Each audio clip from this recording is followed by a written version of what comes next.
Many NRL fantasy coaches talk about the guns and cheapies strategy, but what about the mid-ranger? The guy who's just too much value to ignore? Well, he's the guy we're talking about today. Welcome back, guys. Casual NRL. I'm Longy, and we have again the legend, Jay-Z, back-to-back top 10 finisher. Never a winner, but back-to-back top 10 finisher. Mate, how you doing?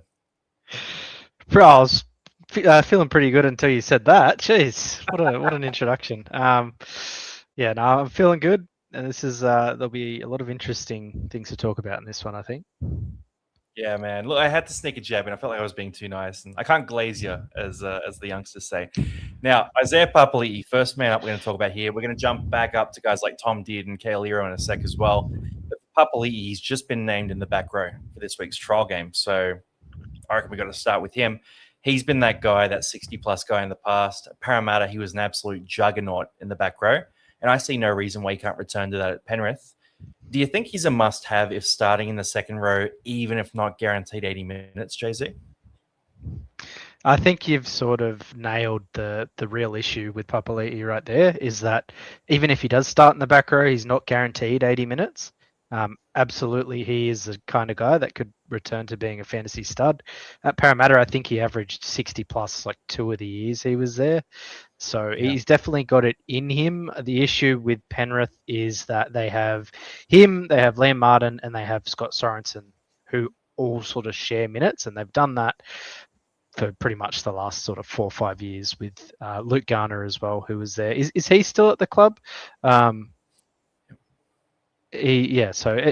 me, he's an interesting one, but I think there's a little bit too much uncertainty with the bench rotation for Penrith for me to start with him. See, I'll counter, and everything he's saying is reasonable, but I'll counter saying the upside is just so high. The Penrith upside is there too. Like the tries, I think they're going to come.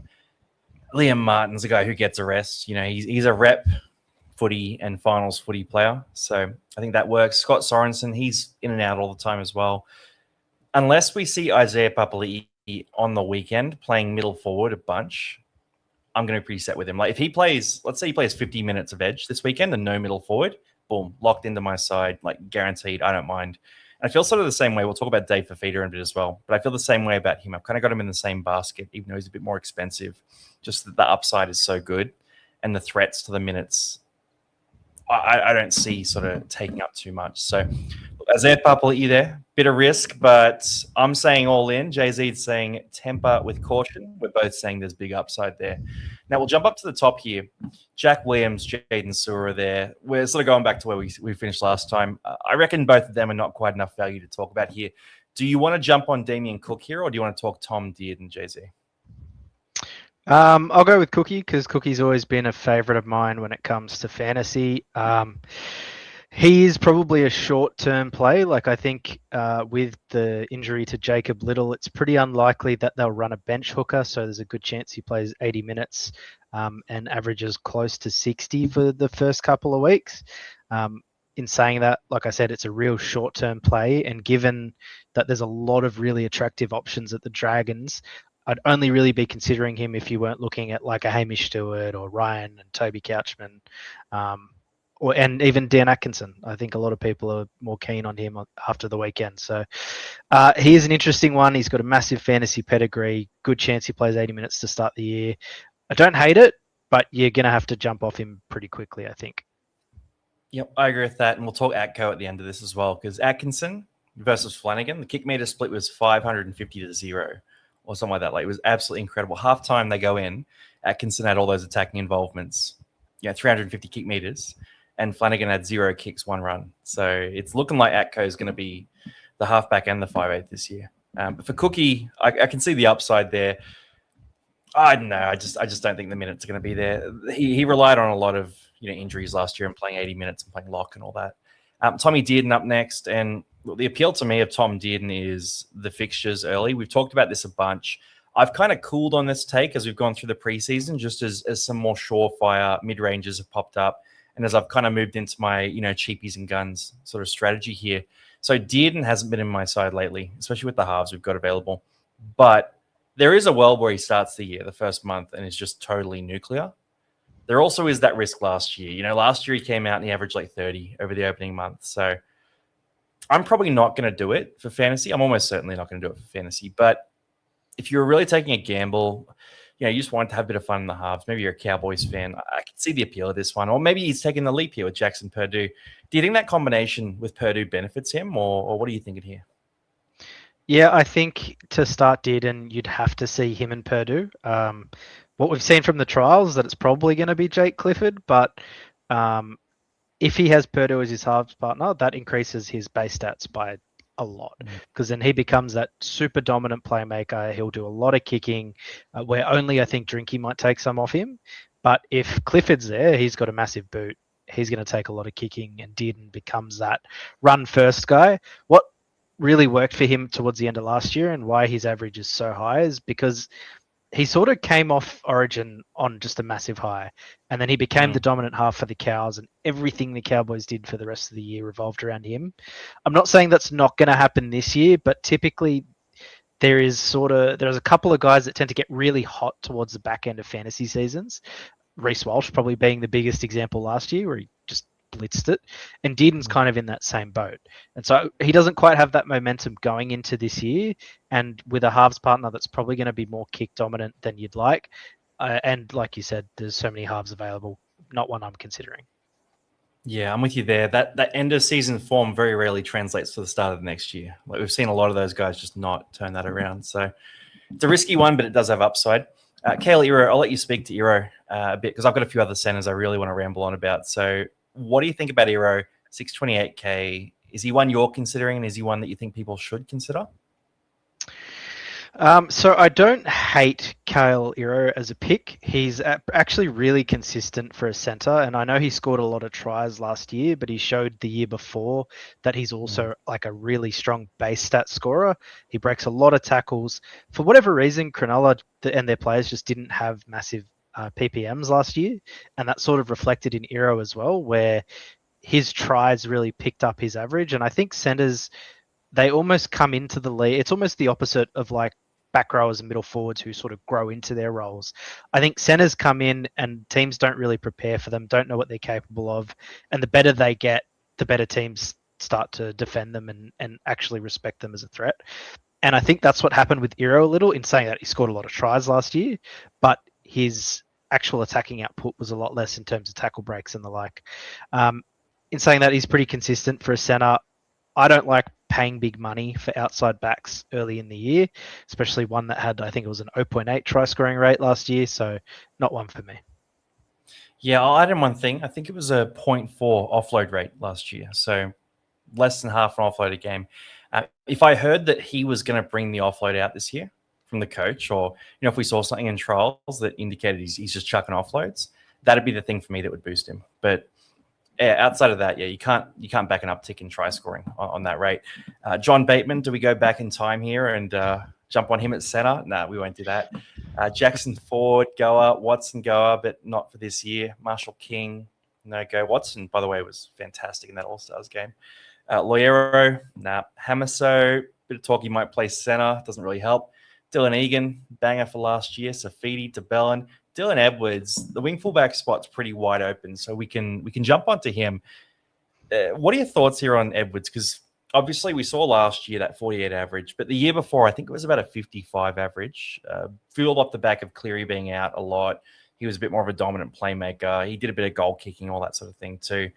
Do you think there's any world where he can be that sort of low 50s to mid 50s guy with Cleary fully fit in the team, or do you think it's a case of without Cleary is the only way? I think there's a real chance that he is a 50 average scorer, and he's one that I don't hate. Like, if you're going to pay up for a wing fullback, he's one of the more attractive options just because his base is so high. Like, he runs for almost 200 meters a game. He is a pretty prolific tackle breaker. He doesn't offload, which works against him, but he will score some tries. He's obviously playing for the best, one of the best sides of the competition. If they're all fully fit and they stay fully fit, then there's a good chance he scores really well to start the year. And I think I talked about it a bit last episode. Penrith don't have a bye until State of Origin. And there's a chance he loses his fullback spot for the Blues. So there is upside to Dylan Edwards. He's probably not as sexy as like a Reece Walsh pick. Like, you're not going to be super excited having him in your team, but there is merit to it, I think. He's pretty consistent. And what I like with my starting sides is sort of consistent, achievable points. Yeah, mate, he's your kind of guy. If people are listening to you, they might have him. And then the exact opposite of what you're talking about there, Mark Nawani managed to score, I think it was a bit below 40 with a hat-trick last year at one point. Now, there's two stories you could tell about Noah when it comes to fantasy production. One story is, hey, he scored 20-plus tries last year. It was historic. He was fantastic. The base stats weren't that good. They were okay, but they weren't that good to justify this price. So he's going to fall off or just stay the same. The other story you could tell is, hey, this is his first full year of rugby league. He's going to be better this year. And that's a scary story to tell because you got a pure winger here that's averaged 48 last year with the potential for upside. This one, I'm asking you to go into your real speculative bag here, Jay-Z. Like, what do you think? How do you see Nawani Dawase's season going this year? How do you see it translating to fantasy? It's really hard to see him being relevant, at least to start the year. Like, he could come out and score a ton of tries. He's an absolutely phenomenal footballer. We saw that from him last year. I owned him down the stretch, and let me tell you, it wasn't an easy own. I think for 4 weeks straight, he scored in the sort of 20s to 40s. And then outside of that, he had like a couple of 70s and a 60 and an 80, I think, when I bought him. And he's going to be a roller coaster again. I think he's kind of one of those guys where you wait until he gets cheap enough and he's going to be a real hot option. I think especially playing in a side like the Roosters, he's going to have games where he scores 4 or 5 tries. I mean, he did it last year. So it's about timing with him. I'm not going to outright say he's not relevant, but he's super, super risky to start the year. And chances are he's going to be pretty cheap at some point this season. I think I agree with your take completely. Wait for him to be cheap, similar to Drinkwater, those guys we talk about. Now, Jordan Ricky, bit of a no-go there, and we know what he is. Ewan Aitken could be on the bench, could be starting. I think this one's pretty simple. If he was starting and we felt like Tallis Duncan was in the middle forward rotation / spelling Dave Fifita, you could make a case he's going to be the best center in fantasy behind Herbie. But if that doesn't happen, there's no guarantee there. Do you think it happens, or what are your thoughts there? Yeah, it's hard to say. I think Tallis Duncan, looking at the team list today, probably has won that edge spot. If Aitken was starting, he would be one of the first players in my team, though. If he gets named on the edge in round 1, I will almost certainly be starting with him. Like I sort of said, consistent points in a really sort of average position. Aitken is absolute gold for your centres. Yeah, and South Sydney should produce a bit more. He didn't have many tries last year, and he's got more in him. Taylor May, quick yes, no? Nah, too volatile. Fair play. Leo Thompson's out for 10 weeks now, guys. So if you were potting up on that, not many of you were, but that's gone. Olakau'atu, and now we're back to Isaiah Papali'i. I will just mention Olakau'atu, though, because for him, coming in at priced 47.8 here, he's one that you sort of feel like he could uptick to that 55 average scoring profile and be one of those guys. And for him, it's probably going to rely on a bit more base stats there. So a few more run meters, a few more tackle breaks coming with that, and just a bit more of that work, maybe a bit more defense as well, potentially. But on the attacking side, a bit more of that grunt, right? Because he's had those big seasons where he's had those flashy years and scored a bunch of tries and done all that. And he's had years where he's had those barnstorming runs as well, but he hasn't seemed to combine those two things. And the other thing with Olakau'atu is I just feel like whenever I look at Olakau'atu and I almost buy him, the next week he scores like 29. Or he scores a try and gets like a 46. And I'm just like, yeah, thank God I didn't do that. So from my perspective, I'd need to see, and we're not going to see it, but I'd need to see some sort of form, right? And because he's coming back from injury, we're just not going to see that. So I'm letting this one slide through. Are you on the same boat there? Yeah, I mean, he's got capability of scoring massive, but he just doesn't do it consistently enough. And I think Manly are a worse side this year, and he'll probably have more defense to do. And he's not the best defender. He misses a lot of tackles. Yep. So easy play there. We'll keep rolling. Sam Verrills, fun one, but probably not jumping on him. Kalyn Ponga, look, with him carrying that foot injury into this year and then resting him for the trials, Newcastle, a team that really can't afford to rest anyone. 0 points on the weekend in a trial game. I think it was the first time ever in the preseason challenge. So breaking records across the park. But if he was fit, they'd be running him because they need to work on these combinations and they need to figure out.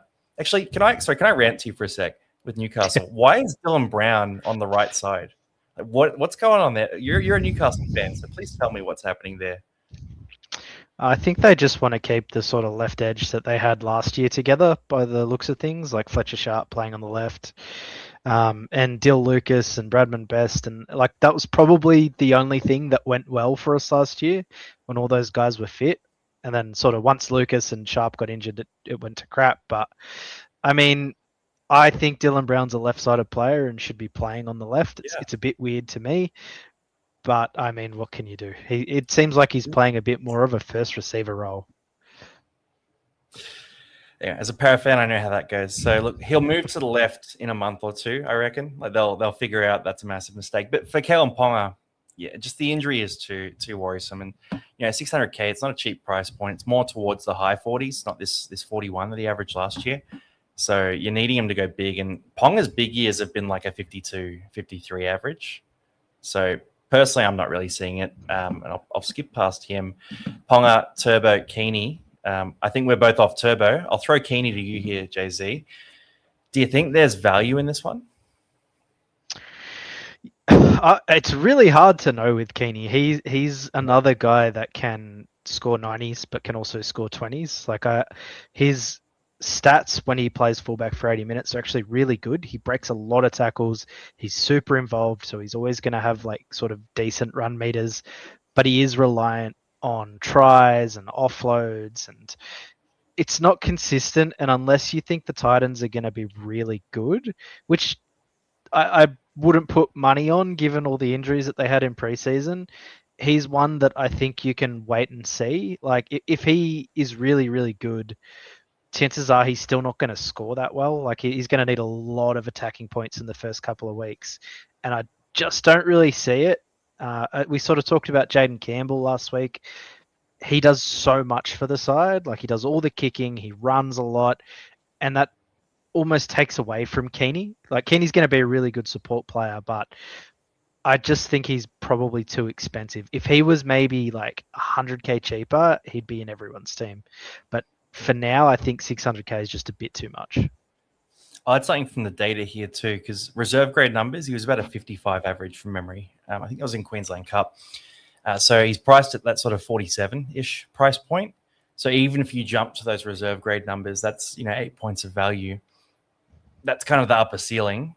I'm not that upset about missing out on that. Whereas if the Titans come out and get absolutely pounded by the Sharks round 1 and he scores 21, I'm pretty happy to have missed that. So I think the missing out on him isn't as painful as the jumping on when you shouldn't have. So I'm with you there. 600K is just a bit too expensive. Jermaine Hopgood. Actually, we got Hopgood, we got Moses, we got Bradman Best. We got some fun options to talk about here. Hoppy, I'll mention a few things here. Moved to prop at the back end of last year. Once he started getting those big prop minutes, was that massive like 58 average. Those were huge minutes though. Like loads or a big change in style of play necessarily. It was fueled by enormous minutes, like 70 minutes a game at prop. I don't know. I was hot on him about a month ago when everything opened, probably just because I wanted some Parramatta players in my team. I've kind of cooled off a bit now. I'm just sort of looking at it and I'm thinking, all right, Parramatta have a few other guys like Tuivasa. He'll be a bit better this year. He'll take more minutes. Like Matt Doueihi was great in that trial game the other day. Maybe he grows beyond the 15-minute role he has. Like maybe Hopgood's just that 60-minute guy. And if he's that 60-minute guy, it's probably a 50 to 55, which is still value, but just not enough for me to justify him over other picks. Keen to hear, though, what are your thoughts on this Hopgood option? So I think it probably depends on, one, what the starting team looks like, and two, what the bench looks like. Going off the trial list, if it's anything like that, I think Hopgood actually becomes a really, really appealing option because they're going to run that hooker split. Riley Smith and Talon De Silva are going to share minutes. Depends on what sort of role you think Jack DeBell and Dylan Walker will share, but I imagine it'll probably be sort of like 40 to 50 minutes each. And then that actually does free up a lot of minutes for Hopgood. Like if Dory's on the bench, he'll come on and play edge. And then maybe Williams moves to the middle. But Tuivasa as well, he's not a big minute guy. So there are minutes there. It's one where I think the upside's really high because he is such a strong point per minute player. But I mean, we thought that at the start of last season as well. I wasn't high on him because he was maybe 100k cheap, more expensive, but he's a lot cheaper this year. So the downside isn't as high. Like if he comes out and he only averages like mid 40s, you haven't really lost anything, but his upside is basically 60 points a game. If he gets 60 minutes, he could score pretty close to 60 points a game. So I was the other way. Like I was really cold on him, and now I'm kind of like warming to the idea of Hopgood. He's also lost still position, I think, which is be really handy to have him on the edge. But I don't hate the idea of him. I think he could be a real sneaky pod. I'll just throw one thing in because there was a lot of talk last year that Riley Smith would play a bit of lock. So that was when they bought Talon Silver over, that was the original intention. So I think when they made that, so I don't know if it's going to happen this way. When they made the signing, I think they were looking at it going, all right, Talon Silva is going to play 40 minutes. Riley's going to play 60, and 20 of those would be at lock. So I think that puts a bit of a squeeze on. Junior last year was playing big minutes too, but maybe he's old. Maybe he transitions to a shorter stint role. There's a few ifs there that are scaring me, but I could definitely be swayed. Like if he comes out this weekend and he's just looking good, like he's just looking really good, looking like one of the best forwards on the park for Parramatta, that justifies those minutes, then yeah, 100% could be swayed. It's just tricky because there's that whole group of guys around that price, right? Like, you can float up to Yo, Toby Couchman, Isaiah Papali'i, Tino, we're going to talk about as well. Like, who do you prioritize is the big question there. Now, funnily enough, Junior is actually priced the same as Hopgood, so that sort of proves the point. He had massive minutes last year, but no go this year. Mitch Moses, this one's pretty simple. Does he do all the kicking this weekend in the trial game? That's the question I'm asking. Like, what are the roles between him and Jonah Pezzett? Is Pezzett a creative running six for Parramatta? That's not normally his play style, but it's what Parramatta kind of needs him to be. Or they play a bit of a hybrid role, and maybe that allows Moses to play more of the running game. Like, I'm just keen to see how this plays out as a halves pairing. But right now, as it stands, I don't have Moses in my side. Definitely could be swayed, though. Yeah, he was in my first couple of teams because I do think, like, even though, as you said, Pezzett isn't sort of your traditional six who's really passive and off the ball, he did that for Melbourne a bit. Like Pezzett and Hughes, when they played together, he was able to sit back and just have some really nice quality touches. In saying that, he will take more kick meters than a Dylan Brown or a Joash Papali'i if he was playing six. So it weakens Moses a little bit, but I think him picking up the goal kicking as well. Like he had a pretty bad year last year, and his average is still 46. So it's hard. Like you can't say Moses is going to be a dud because we know he's not a dud.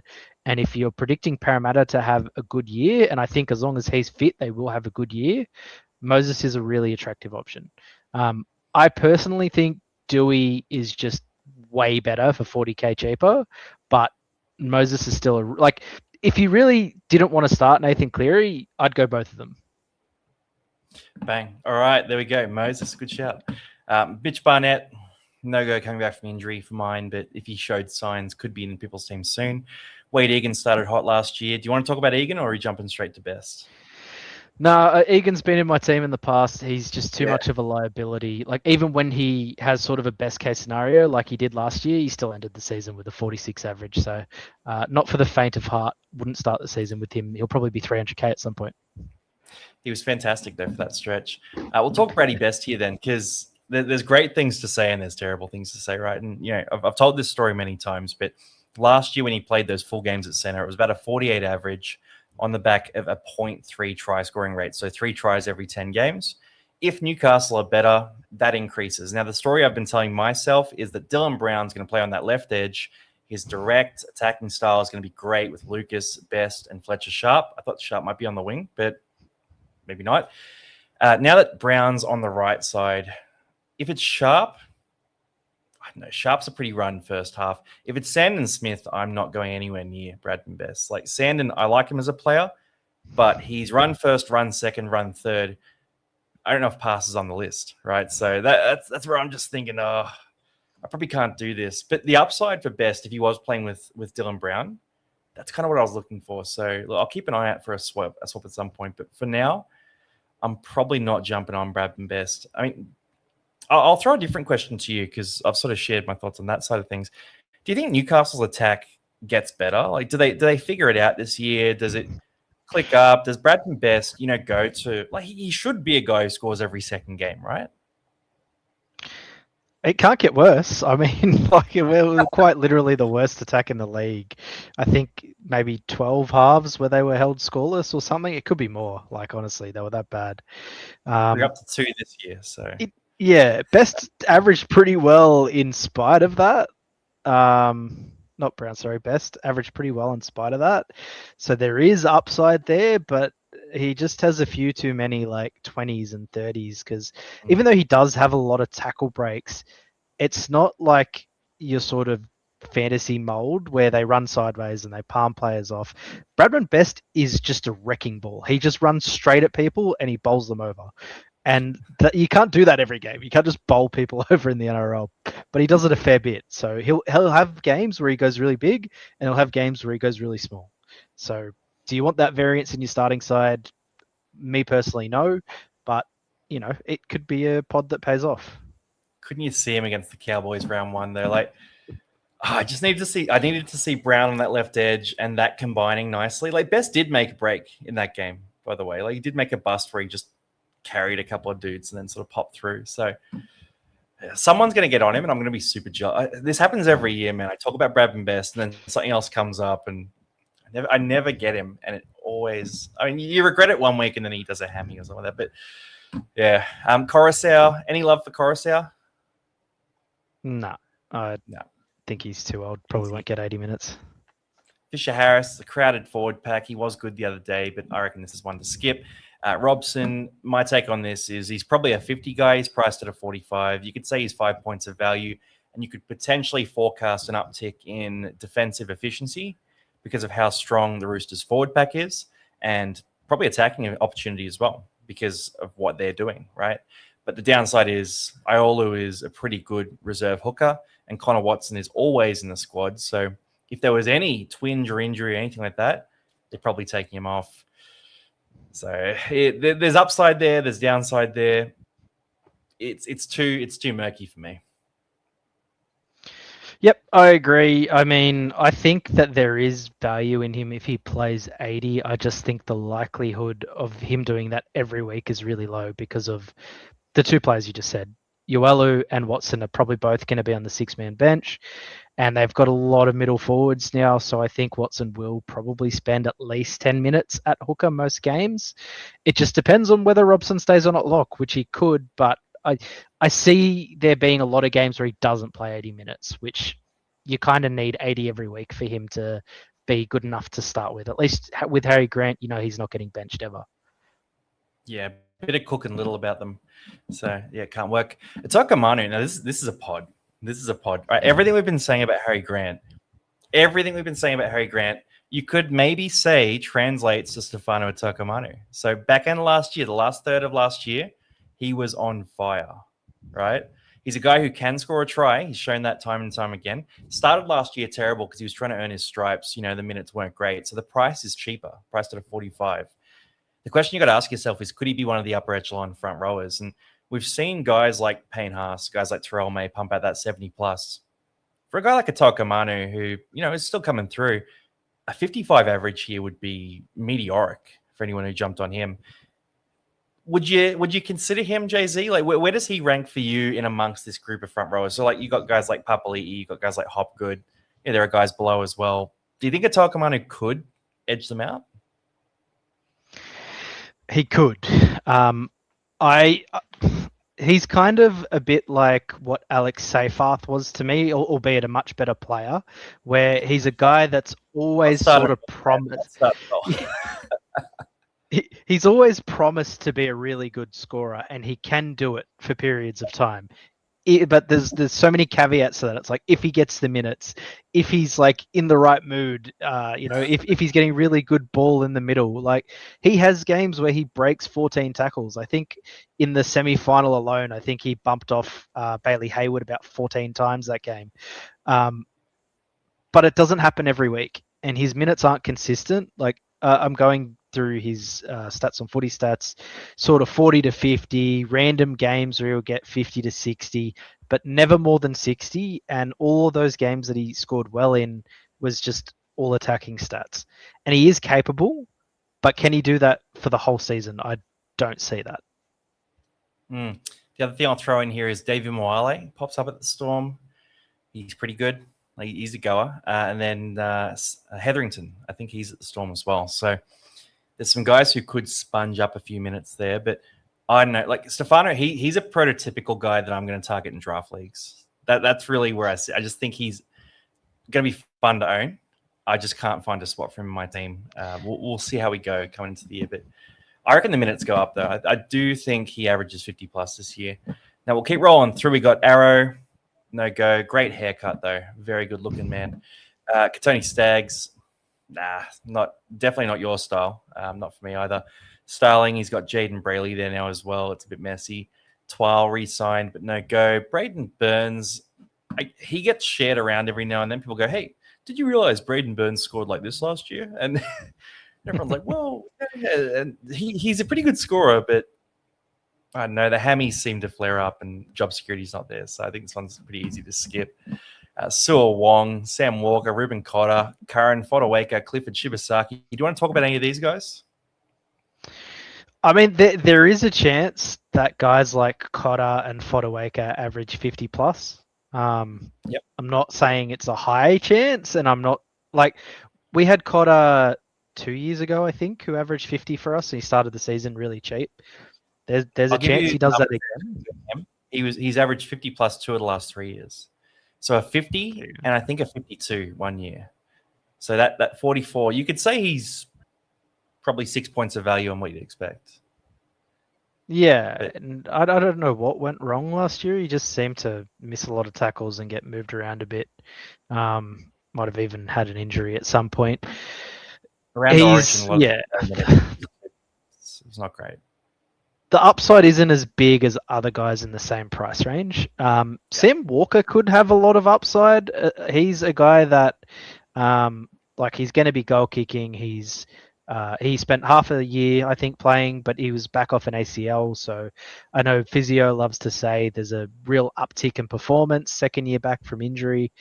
I think the Roosters are going to score a lot of points this year, and a lot of that's going to come through him. He'll be a bit more up and down than other picks. Like he might be really comparable to Mitch Moses in the sense that he could go really big if he gets a lot of try assists and scores a try or two. But he also has a lot of missed tackles in him and could have a lot of low games if his kicking game's not on point. I don't think Cherry Evans is going to take that much away from him. I still think he's going to get a lot of attacking ball. So, yeah, he's an interesting one. Risky, but he could be a real fire pod. Yeah, boom or bust. I will say he looks swole in the picture. Unless they've photoshopped him onto someone else, he's looking pretty jacked, Sam Walker. So maybe he's bogged up in the off season. But yeah, no, 100%. He's boom or bust. I think he's a bit of a wing fullback in his scoring profile, like just with Trey Evans taking all that long kicking. But yeah, it could be fun. Curran's going to the Bears next year, so I'm hoping he plays sweet F4 minutes this year and gets nice and cheap for us. Fodawaker, like you mentioned, Joel out. Maybe I personally am vetoing this one though. I think he has his big days, but Fodawaker has those days where he just doesn't break out. He doesn't have the offloads and tackle breaks and scores you a 32 in 55 minutes. So I'm going to say no go. Clifford's one that's always up and down. Shibasaki, he was the leading center in the comp for line breaks, I think, last year, or maybe second behind Katoni Staggs. Like maybe he was the leading try scorer. It was something ridiculous, like total attacking tap machine. Max Plath, not back, guaranteed for round one, so no go. Kurt Donahue, there's a bit of a window where he might be a hooker. I know you love your boy Donahue. Do you? Yeah, nah. No, he's just not. He doesn't have the role. He'll share hooker minutes to start the year, and then they've got they went from having him as the only lock in the back end of the year. Now they've got 14 players that are going to all play lock. So he'll be in the side, but not one to consider to start the year with. Even Morgan Knowles starting there this week. RTS, he's a fun one from the past, but no go. And Adam Doueihi. All right, you mentioned Doueihi before. I'm going to throw the Doueihi honors to you, but I think we're pretty agreed here. He's pretty much a must-have at this stage, right? Yeah, he is one of the most dominant fantasy players in his role when he gets it. Like, I don't know what the exact stats are, but there's a lot of 60 plus scores when he plays in the halves. He's a very selfish ball runner.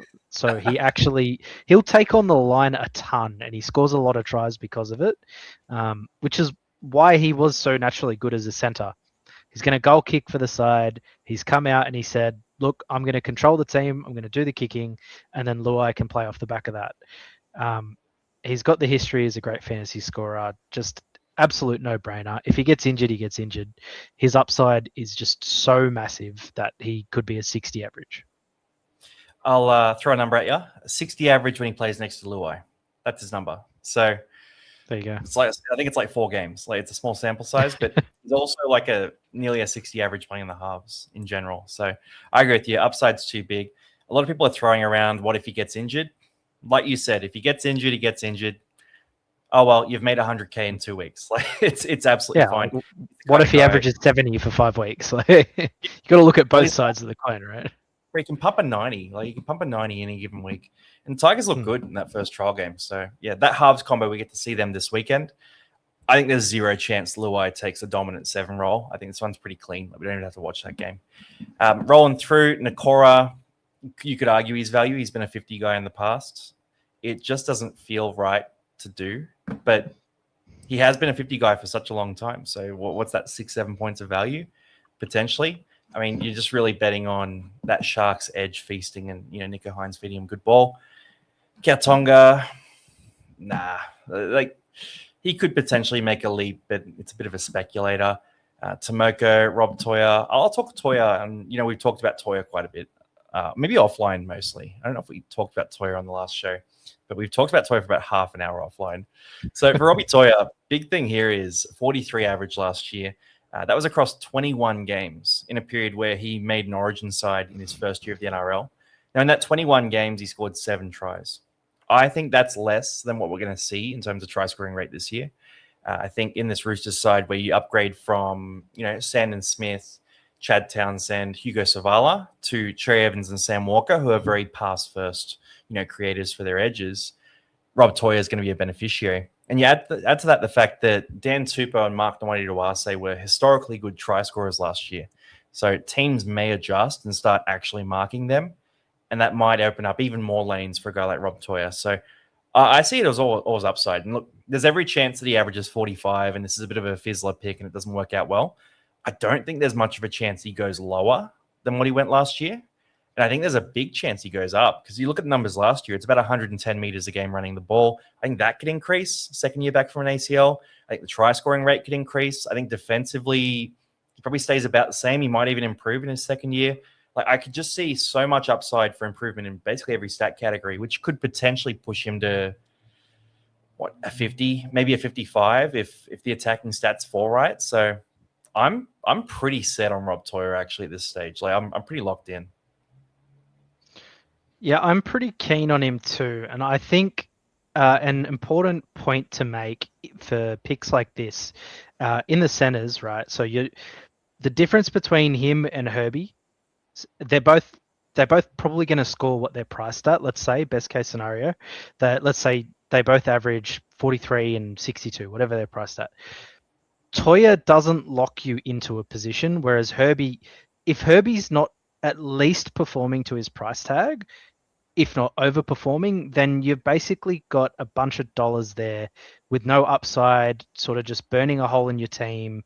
Like, obviously he's scoring very well in a weak position, but what you really want to do with your money is you can use the money that you save on starting like a Toia over Herbie, and you can invest that into, let's say, an extra sort of mid-ranger, or it lets you get 2 of the sort of Doueihi and Moses type picks where instead of just having an extra 250K invested in Herbie, you've got that spread across 2 mid-rangers who can both make 10 points of value.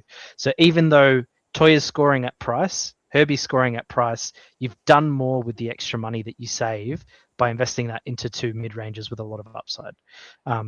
And I agree with what you said, basically all the points. I think there's a lot of upside in Toia. He didn't get a ton of ball last year and still averaged 43. He breaks a lot of tackles. He's going to score more tries next to Cherry Evans. He's not in my team at the moment, but there's a good chance he will become kickoff.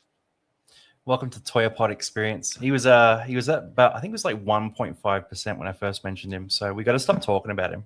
He's already up to 4.5%. But yeah, that could be a fun pod for anyone who stuck around for that one. Reuben Garrick, we'll keep rolling through. Probably loses the goal kicking. Not interesting. Joloff's obviously out hurt. Tallis Duncan. You could make an argument here, actually. If in some, I mean, you and Aitken would have to disappear for this to happen. If Tallis Duncan was somehow no, he can't be an 80-minute player, can he? Like, if he was somehow an 80-minute edge back row, it's not going to happen. I was thinking maybe he plays 60 on the edge and then plays 20 in the middle, but they've got so many middles. I think unless there are injuries, this one is just not going to pan out. But at some point in the year, it actually might be interesting. Like, what's your take on this? Yeah, it's a bit of a weird one. I feel like he's one of those guys that really benefited from obviously South having a lot of injuries, but it's one of those ones where they come in mid-season and there's like no pressure on them. There's a lot more attacking opportunities mid-season as well compared to early in the year. I think there is a real chance he plays 80 minutes and Fifita's the non-80-minute back rower. But I think Aitken does spend a lot of time on the edge. I don't know what edge that is and whether that means Duncan goes to the middle or not. But looking at their bench, I think Duncan probably does play 80. But I wouldn't start with him because you're definitely starting with Fifita. Do you really want to start with both South edges? I think that's just a bit like having your eggs in too much in one basket. Plus, you probably have Brandon Smith as well. So that's a lot of South players. It's risky, but he could have some big attacking days. That's the one thing I'm thinking about, like Cody Walker back, and yeah, not for me though. Trai Fuller, man, this one's the most reacted to pick. I reckon he's the most looked at guy in fantasy this week. He's been named at fullback in a trial game where Hammer's not playing, so it doesn't really tell us anything at all. But there is that chat from Ben Dobbin that Trai Fuller's going to win the fullback jersey. Hammer's going to go to center. And we're going to see a bit of a mix-up in the back line. This one's pretty straightforward to me. If he's not playing fullback, obviously you're not picking him. If he is playing fullback, I haven't looked as deeply into the numbers, but from last year and from seeing him play and, his NRL numbers, he's looking like a bit of a must-have at this stage. And, the fact that Dolphins are so good, the fact that he runs with such reckless abandon, like he's a total dog. So I'm going to have him in my side 100% if he gets named in that fullback jersey. I'm probably going to have a combination of Sua Faalogo, Jye Gray, and Trai Fuller. So all the undersized, super quick, fun to watch fullbacks, which is going to be a great time at 500K. Where are you sitting on this one? Do you have a controversial take, or are you sort of with the crowd and saying, yeah, he's going to be good to have? No, he's pretty much a must if he starts, I think. There's not a lot of really attractive options in wing fullback. And, based on his history in first grade, he's at least a 10-point better player than what he's priced at. So if he starts, easy pick. If he doesn't, easy dodge. I don't think there's too much to talk about there. Maybe be careful if you have Herbie as well, because you don't want too many Dolphins in your team. But I've made my voice clear on Herbie already. Or you get another Dolphin here and you get Morgan Knowles. First thing I saw of Morgan Knowles in his NRL career was him getting absolutely pumped and conceding a try. So as a tackle bot middle forward, it's not a great start. I think this one's pretty easy to avoid unless you get word that there's a big minute lock roll on offer, or if he was playing edge maybe, but yeah, the roll's not there. Matty Burton's done that hammy in preseason. I think it's pretty all good, right? It's pretty clear that he's going to be good for round one, but not great picking up guys that have done mid-game hammies in the last fortnight. I think avoid that if you can. Sean Bloor, this feels like a you pick. Talk to us about Sean Bloor. What do you reckon here? He's a guy I've definitely dabbled with in the past. I knew it. There's just something about edge back rowers that offload a lot that make for really good fantasy picks. And for whatever reason, I don't know why he hasn't quite hit that sort of 50-plus level at Melbourne. Like everything about his scoring profile suggests he should be able to if he gets 80 minutes. But he sort of played a lot of 80 last year and didn't make that extra step, even with Cam Munster back. So I don't know what it is. Like, it's almost, to me, if it happens for 1 year, you have one down year, whatever, happens more than once, it starts to become a trend. And he's just not getting there in 80 minutes. And I don't know why that is, but typically, unless he's sort of proven he can do it over a long period of time, it's going to be really unlikely he gets there. In saying that, he's probably going to come out and average 55 now that I've lost faith in him. But upside's there, but he's had chances to realize that upside and hasn't gotten there in the past. Yeah, I agree with that. I think he needs to learn to hit a hole, man. Like, that's the thing that's missing from his game. He just doesn't crash into those holes because the offload's there. Defensive work rate's decent. Opportunities there, but just not hitting holes. Brimson, obviously, we're not going to go there, even if he's named in the halves. Mamazelis, I think Brandon Smith's the hooker. Mamazelis might be in the team, but not a goer. Adam Elliott's on the extended bench for this trial this week, so I'm not expecting him to take a big role. Teague Wilton, you could make a funny argument for him. I don't think so. Lachlan Galvin's an interesting one. He's one that, he was a 52 average in his first year, jumps down to a 42 average last year. This one's pretty straightforward to me. There's attacking upside when you look at Galvin, Preston, Crichton, Karaz. So I think someone's got to score points for the Dogs, and I personally reckon Galvin's going to be the guy. But again, at that halves position, like, if we were dry in the halves, if we didn't have many options, I'd be jumping on Galvin 100%. But we're not dry. We've got so many options. So he just hasn't been in my team at all. Are you seeing him the same way? Do you think there's a chance for upside there, or maybe I'm underrating him? Like, what's your take?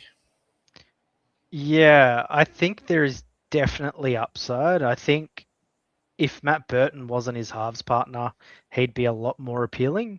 But Burton takes so much of the kicking off his halves partner, so it makes it like less attractive. I think Galvin's going to get probably more red line ball, so a lot of opportunities to put on try assists and maybe show and go himself close to the line. But Burton's that dominant kicker in the side. Galvin's base isn't going to be that high, so he's going to have weeks where he comes out and scores really well, weeks that he comes and scores like quite poorly, which I think he showed at the back end of last year as well. He had like a 20 in there, but he also had games where he scored tries and managed good scores. He'll probably be a bit more settled in the Dogs side, so there is a chance that he scores pretty well. And if he can get rolling, then yeah, there's a lot of value in him. But it's really sort of volatile for early season. Like he could go really well, it could go really bad. And as I sort of have reiterated, I like players that score well every week. So he's kind of not for me.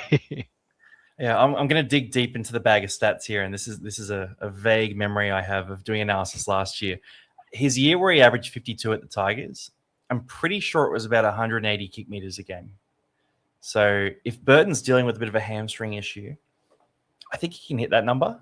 It's really, for him, he's almost a bit more, like, he does some defensive work, but the run meters and the tackle breaks and the offloads are the big play for him, and then attacking stats like we talked about. So yeah, I mean, I would wager that he averages about 50 this year. Like, I do think it happens, but there's just no need to pot up in the halves. Like, I wish he was another position. Yeah, if he was eligible at center, I'd pick him 100%, like guaranteed. Like, he'd be in my team 100%. But I don't know why he'd be eligible at center.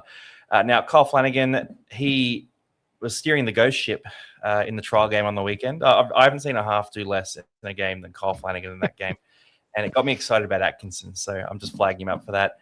Brian Tor, bit of a chance for a try-scoring regression potentially.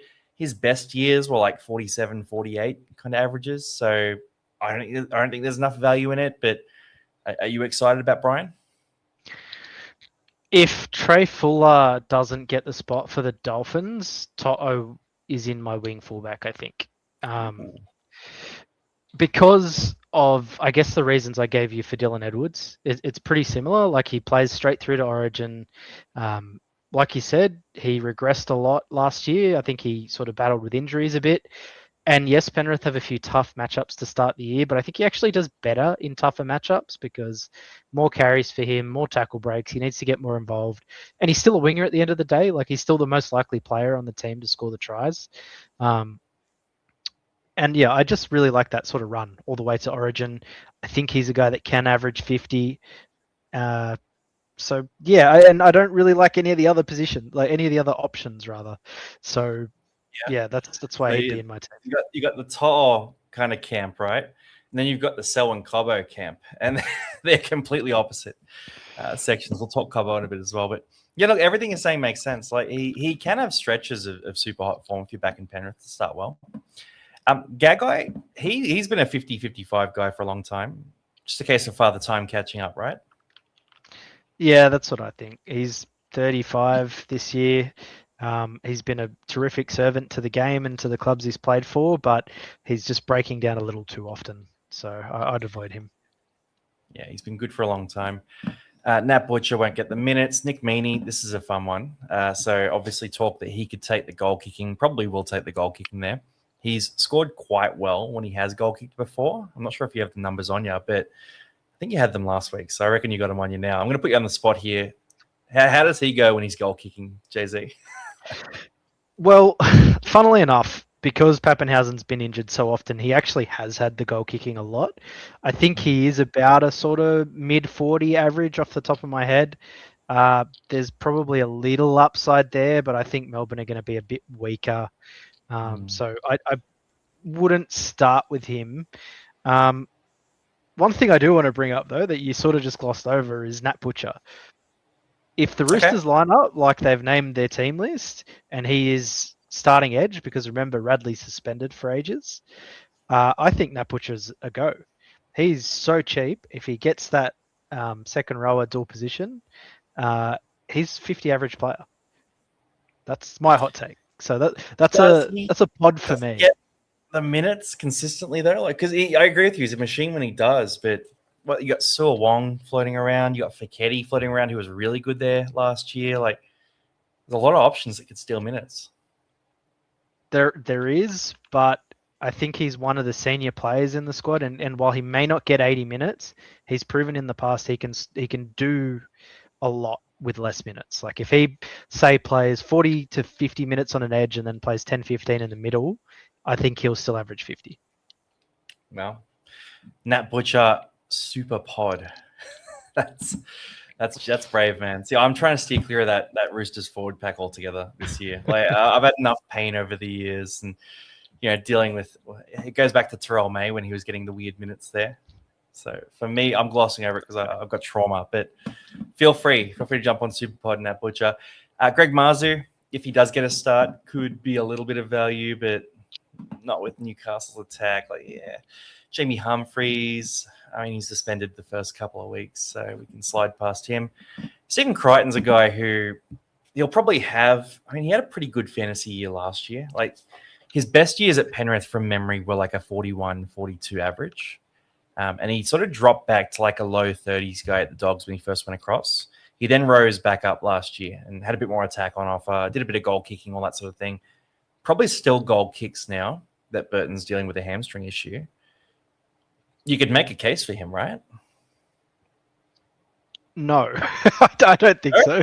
I think he is... I was hoping you would because I didn't want to. I think he kind of sucks at fantasy. Like he's a really good player in real life, but doesn't have high base stats, doesn't make a ton of tackles, doesn't have a lot of run meters.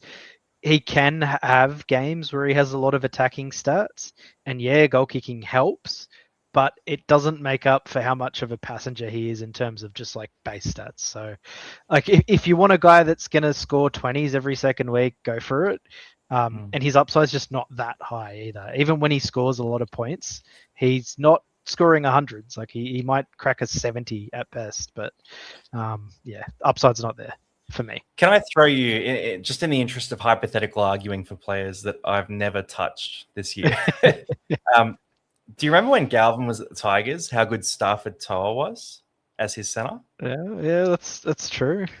Galvin's a very direct, straight-running playmaker. Like, if a guy hits a hole hard, he feeds him. And Crichton's a much better player than Stafford Toa. It's a similar logic to why I wanted Bradman best with Dylan Brown, right? Like that really direct playmaking six. If your center's bigger than the opposition center, they do well. Like so you can make a case, but you're right. He is very pricey.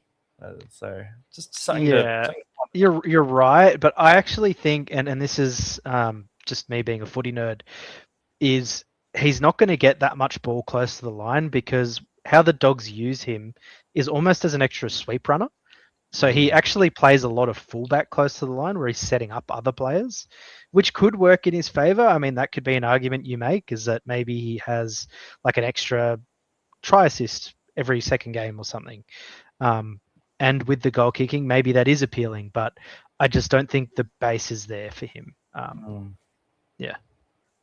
Yep. Fair play. Yeah, his best years at Penrith, like I said, too, like 41, 42. So he's been in much better sides and not done it. Harry Hayes, pretty much a no-go, right? And then Mitch Kenny, nah. Seyfarth, your boy. Fainu, you could make a case Samuel Fainu has a 50 average in him at some point in the future. Do you think it's this year? No, I can't say it. Easy. Alamoti, he's named at centre this week. He's going to play wing during the year. He pumped out huge numbers in the finals last year. So, I don't know. Like he's a bit of a machine. Like even when he first came in, he's a very strong guy. He can find the try line. I wouldn't be shocked if we're sort of seeing a guy climbing up to being close to a 50 average at some point in his career. I wouldn't be shocked at all if he came out this year and he just was playing like a demon and, breaking tackles everywhere, scored a bunch of tries and did pump out like a 48 average. Do I believe it enough to jump on him right now? Probably not, but I can totally see it happening. Yeah, Alamoti's a beast. He is reliant on attacking stats. Luckily for him, he's playing in probably the best side in the competition. But it's hard to take a gamble on someone like that to start the year. Like for your wingers, you want, if you are buying fantasy wingers, you want people that have sort of offloads every game, which he doesn't really do. He's good at breaking tackles, and like when he's on, he can run for a lot of meters. But we saw last year that he sort of dropped off a bit there in certain games. So his spot in the team is also going to be like up for grabs, right? He killed the final series, but let's not forget he was dropped for Tom Jenkins for a lot of last season. So, I mean, he is a spicy pod option. If you're playing Supercoach, I'd probably buy him. He's pretty tempting there. Yeah, bro, he's the epitome of draft target for me. Like you get him late, nice value, potential upside, very durable, plays through Origin period. That's sort of where I've got him. Kola, he had a big leap last year to that 40 average. He is moving further and further away from the fullback jersey, which I hate because I'd love to see a full year of Tolu Kola playing fullback, but at center in a Manly side that I think is going to be worse this year. I'm pretty happily avoiding this one. You in the same camp? Yeah, he hasn't even entered my calculations at all. I don't think he's a bit like Stephen Crichton, where he needs a lot of attacking stats, and even when he gets them, they're not like outrageous scores unless he plays fullback. Then he's the best player of all time. Yeah, fullback is so good. Mulatalo out for the first couple of months. Sami, no interest. Gilbert, can we please gloss over this? We did this last year. I don't want to do this again. Yeah, no, I think that Morgan Knowles, is that his name? I think he's won the lock jumper. So, and Plath's around too. Like, there's too many guys. Henry, I know you love Henry for next year when he goes to the Perth Bears. So he's your boy. You backed Henry. I remember you made a few really good calls on Henry because you called it when he went to the back row the first couple of times. You jumped on and got some really big scores out of him. So he is going to be one of the best fantasy scorers ever once he gets a good role. And this leads into the mid-range. So last year, when I was doing a bit of research in preseason, I was looking at some New South Wales Cup scores, and this was for, I think it was Tamale. And every time I would look at the New South Wales Cup scores, I would see Toby Couchman or Ryan Couchman's name up there because they were scoring 80 points a game in reserve grade, on the regular. Liam Henry is that, but for the Panthers. Every time I looked at a Panthers player's New South Wales Cup score, he was scoring 80 points. He's just an absolute point per minute machine. If anything happens to Lindsay Smith or Isaiah Yeo early in the season, he's going to elevate and become a gun. So put him in your sort of black book. Any sort of spot opens up, or if he plays 50 plus minutes, he's going to be a goer. or if Origin goes his way, I guess. Mm. Yeah, total machine. I'm with you there. Garner in the Penrith jersey still, no go. Little out for the start, no go. Simpkin, some people are keen on Simpkin. Look, you could make the case that he can be that 50 guy if he gets 80 minutes, and they've lost a few hookers in the rotation. Obviously, they're very good-looking Jazz Tavanga, but also Gordon Chen Kam Tong. Do you have any love for Simpkin at 509k? If he plays 80 minutes in round one, then I wouldn't hate him being one of your sort of early trade targets. Because like you said, he is a 50-plus average if he gets the role. I think they've signed Zach Docker-Clay for a reason, though, and I think it'll be to spell him. Yeah, talk that Joey Walsh could potentially get minutes there as well. So I don't know Joey Walsh well, but there's a few guys who could pop up. Murray Talangi, no go, but he's often down to about 350k and kind of interesting at some point in the year. Ethan Strange, this is an interesting one because I haven't really thought about Strange. And I looked at the games where he played without Fogarty last year. There wasn't a massive uptick in statistical dominance from him.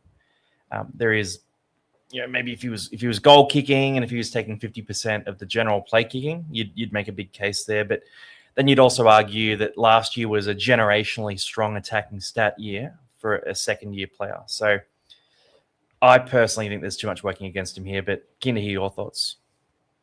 Yeah, I pretty much agree with what you've said there. He actually just killed it last year on the field. He scored that many tries. He was absolutely dominating, but he's not much of a kicker. Funnily enough, he is a goal kicker, but I don't think that's going to go to Sanders, and I think they're going to look like the same team, but Sanders is going to be the Fogarty role. So unless you see him goal kicking and have a reasonable uptick in kick meters, not one to consider. And we've talked about how many halves there are that are strong options. So not one I'm considering. Yeah, easy slide past. I actually think he might probably won't regress, but he could. I think he's going to have some really quiet games. There's 20, 25 point games where it doesn't go right. Yeah. Tuipulotu talked that he might lose his spot, but yeah, no go for me. Brian Kelly signs with Parramatta, still wearing a Titans jersey. 39.7, funnily enough, is actually one of his best ever seasons. So he's a hard avoid, even though he's going to a somewhat better team. Josh King, he's a guy that I always kind of keep a little bit of an eye on, just because he can pump out that 60, 70, 80 minutes, but I just don't see it happening with Loiera there. Utoikamanu, they got other guys. Not for me. You in the same boat? Yeah, I don't like him. Yep. Yeah, just not much there for me. I'm going to stop flagging up the guys that we don't like. So Karapani, no. Burbo. Sorry, I've broken my rule straight away just because he's a bit of a meme. Jenkins, remember we made that bet on Jenkins? He was historic. We did. I can't believe that he scored 100 2 weeks after that. That's crazy. I was so stoked, man, because after that bet, I was like, numbers don't back me here, but I got a feeling. Gutho, legend, but no go. Leota, Harris Tavita. No, gave you a pause to cut in if you wanted to. Coates, Boyd, Tracy, Croker, Hiroti. Goes to the Titans next year, I think. So it could be interesting then. Jye Gray, let's talk about this one. 44 average last year. I think it was 44.6 when he played the big minutes at fullback. He's priced at a 39. So you've got a pretty much guaranteed 5 points of value there. You then throw in the fact that South Sydney have named a fantastic roster this week. Totally lethal. And some of the games he was playing last year, if you looked at the team list, I reckon you wouldn't recognize half the names. Not you, Jay-Z, but the average person. Right? So I think Jye Gray's a bit of a slam dunk. I think he should push into that sort of 45 to 50 area. It's not a guaranteed 10 points of value, but I think with the run meters, about 200 meters a game, and the tackle breaks he has the potential to be in that sort of Dylan Edwards kind of mold. And he's a young guy, so I think he's going in the right direction. So for me, he's pretty locked into my side. But you're sort of giving me a look here like you're going to present the counter. So I'm very, very interested to hear what you've got to say. Yeah, I don't really like him at all. His run meters are good, but he also has games where he doesn't run for that much. And how much of him have we seen with Latrell Mitchell in the side? Because one thing that you can't discount is when Latrell's in the side, even though he's named in the centers, when they're attacking the line, Latrell's going to get all the footy. Jye Gray is not going to be doing these massive sweep plays. He's not going to have a lot of try assists like a lot of other wing fullbacks. Latrell's going to be getting all the attention. So yes, he could have a really high base in terms of meterage, but he's not a massive tackle breaker. And with the sort of nerf to tackle breaks in the last couple seasons, they're only worth 2 points. So you need him to be scoring tries, and he's not the biggest try scorer either because he's not that big physical threat. So when he's not going to get a lot of the ball close to the line, he might score a few support play tries, open field type stuff. But I think he won't average less than what he's priced at. I think he has the potential to keep you stuck in that real awkward price range. And if he starts the season slowly, then you've kind of got someone doing the wrong thing for you. Like with your wing fullbacks, I think they need to have clear upside. So to use an example from last year, I started with Greg Marzu. I think he averaged 50 for the first sort of 10 weeks because he has a lot of tackle breaks in him. Winger playing in a side that he should have scored more tries, but that was the sort of logic behind it. Whereas South get better, but his role doesn't necessarily get better, because Latrell is such a dominant figure in that back line. So if Latrell goes down, then I'd probably be more keen on him. But to start the year, I think he's a bit trappy in that sense. He's not a guaranteed points of value. Interesting. I like when we disagree because it's good to sort of go into it. We can make another bet, and the bet guarantees it'll go well for me because that's how they always go. But for Gray, I'll give you some stats here. I did look at the numbers with and without Latrell. I think it was a 42 with Latrell. Pretty small sample size, so I think it was 3 or 4 games. So it was a slight downtick there.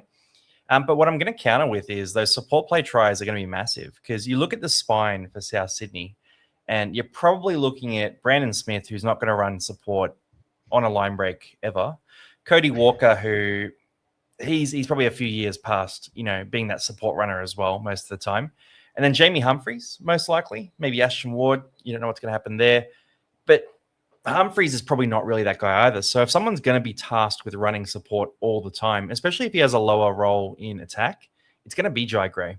And I'm betting on the edges where, you've got Dave Fifita, you've got Latrell Mitchell, who both don't really like to finish off the try if it's like a 50-meter break. Like they don't want to run all that way. So I just think he's going to score a lot of nice little tries like that. Then you throw in the fact that teams are going to really jam in on those guys, and that them two running at the line together is going to be used a lot, I think, this year. And I think Jye Gray is going to be a beneficiary of that as well, because teams are going to have to double up over there. So I think the attacking uptick happens. But everything you're saying, I totally understand. It's reasonable as well. We're just betting on different narratives here. So it might even be the case that you're right for part of the year, I'm right for part of the year. I'm just hoping I'm right for the start of the year. So we'll see how it goes. But guys, you've heard both arguments. Everyone watching along for Jye Gray there. He's 100% in my side. He's 100% not in Jay-Z's. Paseka comes back from injury. Very expensive. That's annoying. Dave Fifita. I'll let you argue the pro here. Why, if someone had never heard of Dave Fifita, why should they have him in their fantasy side? He's probably the most destructive ball runner in the entire competition.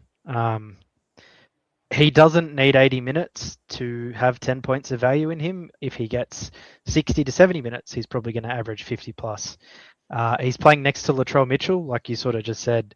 They're probably going to have to send a lot of players to defend those two guys. And playing under Wayne Bennett, who he has a really, really strong relationship with, I think he'll bounce back. And I don't know how much of his downfall at the Titans was due to him not being a good player, more so than the coach not liking him and his style and his work ethic. And I think Wayne's a lot better at letting players be themselves, whereas Des he's very famously like a strict disciplinarian. So, I mean, Fifita's a guy that can average 60 plus. I think that's the long and short of it. Is this guy could be one of the best scorers in fantasy. If you avoid him and he comes out and scores 90 in round 1, then you're already behind the 8 ball by a mile. I think he should be the top owned player in fantasy. I'm with you, man. You cannot ignore upside. And Bennett loves a shot on these guys. Like he's signed Brandon Smith, Dave Fifita. Schuster didn't work out. Schuster never got into first grade again, but he loves taking a speculator on these guys. And if Fifita's starting, it means he's earned it. Tommy Flegler, bit of excitement around him. 3.6% he's jumped up to now. Scored a try in a trial game against the reserve graders in the second half. Now, I love the try and I love Flegler's return, but I highlight the situation to make sure we don't overreact from a fantasy perspective. So I'm thinking he's named on the bench again this week. He could potentially be somewhat effective off the bench. He has been a reasonably good scorer in the past, but he's pretty straight up and down, even though he does show a bit of playmaking every now and then. So for mine, unless he was starting and looking like being a 50 to 60-minute guy, not of interest to me. Yeah, I agree. I mean, I don't think there is the minutes there. Obviously, we don't know what it's going to really look like, but they've got Doueihi, they've got Gilbert, they've got Saifidi, they've got Knowles, and they're all guys that are going to get more than 40 minutes. So Plath will be back in the side as well. Francis Molo. I just don't think the minutes will be there. I mean, he'd be a pretty big specky if you went for him, and just not for me. Yeah, I agree. Could be a good draft option if you back him to warm into the year and heat up. But yeah, not for Classic. Radley obviously suspended. Looking upset about it. Bullimore. Do you have any love for Bullimore before I slide past that one? No, good. Dream Buller. He's been a 39 average for, I think, 2 or 3 years now. You could make an argument about the Tigers improving. I just don't like his base, and I feel like you're thinking the same thing. Phoenix Crossland has had periods of relevance as a Knights fan. Does he do that again? It depends if we run a hooker on the bench. I don't know that we're going to, unless it ends up being Sandon Smith, which is the worst timeline imaginable, so I don't want to consider that being a reality. But if Crossland plays 80, then yeah, he can probably average 50 just because he'll make 70 tackles and miss 10. So that's about 50. But that's about as far as I'll go with Crossland. He won't have any other stats, I promise you. Yeah, I mean, or maybe he plays a bit of lock as well. Like the forward pack looks light this year. So yeah, I'm not going to do it. It's just too unsexy for me. Halasima, he was named at center last week. He's named on the bench this week. He's being named everywhere except the starting edge back row spot, and that's the spot he needs to be relevant for fantasy. For mine, unless there was some, media revelation that he was going to play 80 minutes every week, I've got very little interest here. Are you in the same boat? Yeah, you'd need Webster to come out and literally say Halasima's playing 80 minutes every week for him to even be a consideration. Yeah, and that's not likely. They got so many guys there, like Laban's there, signed a bloke from the UK, Capewell. Yongi, you could bet on a second-year leap, already priced at that sort of 39, so not for me. Hopawati, and just interrupt me, by the way, if any of these are guys you want to talk about, but Hopawati playing on the wing, no go. Nikarima, no go. Sorensen, age, role reducing, no go. Kelmar, not in the starting side, is my expectation. Liam Martin, just not a guy who you can trust in fantasy. You can trust him in the big games, though. Adokar, great try scoring rate last year, not going to back it up, I don't think. Or could back it up, but it's not going to be fantasy relevant for you. Stafford Toa, no. Reed Mahoney. Sonny Luke was named on the bench in that last game. For you, is it a case of if Sonny Luke's there, avoid, if Sonny Luke's out, pick? Or how are you taking this one? I don't really know. He's in my team at the moment because I think he will play 80 minutes. I think he went to the Cowboys to play 80 minutes. Obviously, Sonny Luke is a big detractor to that, but I personally don't think Sonny Luke is that great of a footballer, and I don't think he'll take many minutes at all from Mahoney. So I think he'll play 80. I think he'll average around 50. So that's why he's in my team at the moment. I have both him and Harry Grant. I think the upside's just really big. And if he fails, there's enough options in that price range. Like if he comes out and plays 60 minutes in round one, let's say, you could downgrade him to like a Dan Atkinson or someone like that. Yeah, I'm with you there. He can be that 50 guy when he gets right as well. So he's one who's been on my list of I'd love to bring him in, but just hasn't been in my team that much. Just there's so many guys, man. It's been tough this preseason. Chris Randall's one that I'm not as excited about. Sort of priced in the high 30s already. You've seen Cooper Biastat at lock in a trial game. Obviously, Randall's been named at lock this week, but they've got some guys there. Cleese Haas looked good. He's been training middle forward exclusively this preseason. He was offloading at will, looking very strong with his hit-ups as well. So I just think there's a few dudes there that are going to steal minutes. I just think Randall's not going to get the consistent 65, 70 minutes you need for him to be relevant. So this one's a pretty easy skip for me, and I'm assuming you're on the same boat. I wouldn't say it's an easy skip. Like, there's definitely a little bit of temptation there. His dual position's really handy, and they don't have a lot of fit middle forwards. The problem is all of the fit middle forwards are kind of big minute guys. Well, when I say all of, Fotuaika and Tino are the big middle forwards in that team. So it really kind of comes down to how Hane actually wants to space out the minutes. Like, he could come out and play 80 minutes. Unlikely. I'm not saying it's definitely going to happen, but he could be the big minute forward, and they just rotate the big boys like constantly. And I could see that working for the Titans. But it's not a guarantee. If he has that big minute role, though, he could be a 50 average. Yeah, I mean, but that's the thing. Like, the big upside there is if he does this, he could be a 50 average. You know, like you're swinging. That's the case with every mid-ranger, is that they're all what ifs. Like, and you have to be really careful with your mid-rangers. Otherwise, you'll end up. Yeah, the risk, I think, outweighs it. The reward is not that strong. He could come out and play 50 minutes and score you 27 in a game where they don't make enough tackles. And but you're right. I don't know. I've been really cool on this one. Like, personally, I just have not liked the pick at all. But logically, I see what you're saying. Smithies, Tupou. Yeah, you go. Sorry. I was going to say, like, the difference in picking the right mid-ranger is you either end up with Alex Seyfarth or Toby Couchman. So you have to be real careful with your starting sides. And Randall, who is he more like out of those two? He's definitely more like Seyfarth. I'll give you that. Exactly, man. It's the talent I want to back. But Smithies, Tupou, you could make an argument for Luai if you wanted to. He has been a pretty good scorer at times in the past, but I think Doueihi's going to be too dominant, so no go. Dylan Brown, I'm going to sling this one to you. Playing on the right side, does it impact your love or hate for this pick, especially with him playing a bit of first receiver, looking like a bit more of a dominant kicker? Like, how do you see this playing out as a Knights fan and as a fantasy coach?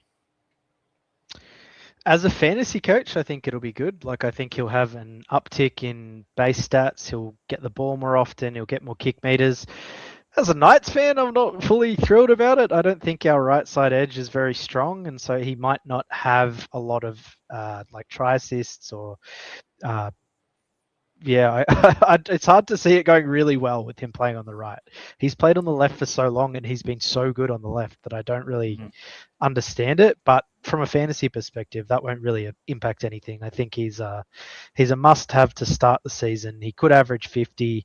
Typically, with Dylan Brown, he's a guy you pick up when he gets really cheap. Well, he started the season really cheap, and he's a marquee player for the club. So you can expect him to have the lion's share of possession. I'll throw in two. The Knights were absolute garbage in that trial game the other day, and his projection across 80 minutes was about a 45. So even in that game, he was a 45. Like, I just don't see any world where he averages below 45. I think that's his floor, unless something crazy happens. So you got a pretty much guaranteed, I hate to say it, but guaranteed 7 points of value there, and then you've got upside for 60 even. Like, on the right run of form, once they move him to the left, it could be anything. Yeah, no, absolutely. So yeah, easy. I agree with you there completely. Finafuiaki, Nickel Clockstar, Asako, Avarillo, Casey McLean is one that's popular. I want you to tear this one to shreds because I know you're not a fan at all, man. I was going to talk about someone else before, but we'll do McLean first. He sucks. Like, he's just not a good fantasy scorer. I don't really understand where the love for him has come from. He scored so many tries last year, and I think his highest score was a 58 with a double. Similar reason as to why I think Stephen Crichton's not a good fantasy pick is Casey McLean. He's basically what Stephen Crichton was, except he's not going to goal kick. Yeah, he's going to score a bunch of tries playing for Penrith, but he doesn't have a good base. He doesn't break a ton of tackles. Yes, he makes meters, but that's kind of the bare minimum for a center. He doesn't make a lot of tackles for a center. I mean, I'm looking at some of his games. 9 tackles, 8 tackles, 11, 7, 11. It's just not there. He scored 11 points in the semi-final against the Broncos. I think he scored like 9 tries in 8 games to end the year, and I think just cracked a 40 average. So if you're starting Casey McLean, you're basically saying he's going to score at least a try and a half every game, and he's going to average 45 plus. I can't see that happening. I can't see any world where Casey McLean becomes that over a long enough period of time. And with guys like this, the likelihood that they either lose or hold value is just so much higher.